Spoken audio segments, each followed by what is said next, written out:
Diqqat, shoshilinch tezkor xabar.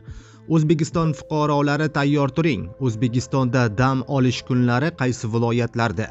Kuchli yomg'ir va qor yog'ishi e'lon qilindi. Assalomu alaykum, hurmatli tomoshabinlar, tezkor yangiliklardan birinchilardan bo'lib xabardor bo'lishni istasangiz, videorolik ostiga like tugmachasini bosib qo'yishni unutmang. Diqqat qiling, dam olish kunlari ayrim hududlarda yog'ingarchilik kutilmoqda.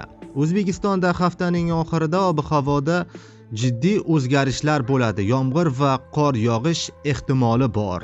O'zgidromet ma'lumotiga ko'ra, 28 va 27 dekabr kunlari respublikaning ayrim hududlarida yog'ingarchilik kuzatilishi, qolgan hududlarda esa nisbatan barqaror ob-havo saqlanib turadi. Shanba 27 dekabr faqat Qoraqalpog'iston Respublikasining ayrim joylarida yomg'ir va qor yog'ishi mumkin. Qolgan hududlarda yog'ingarchilik kutilmaydi.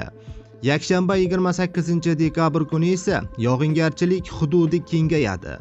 Buxoro, Navoiy, Toshkent, Samarqand, Jizzax, Sirdaryo hamda Qashqadaryo viloyatlarining ayrim joylarida yomg'ir yog'adi. Tog'oldi va tog'li hududlarda qor bilan almashadi. Respublikaning qolgan hududlarida esa yog'ingarchiliksiz ob-havo bo'ladi. Dam olish kunlari havo harorati, ya'ni shanba kuni 7-12 daraja iliq, yakshanba kuni esa 10-13 daraja iliqqa ko'tariladi. Tunda harorat 2 daraja sovuq, 3 daraja iliq bo'ladi. Shamol tezligi sekundiga 7-12 metr/sekund tezlikda esadi. Ba'zi joylarda esa tuman tushishi mumkin, deyiladi xabarda.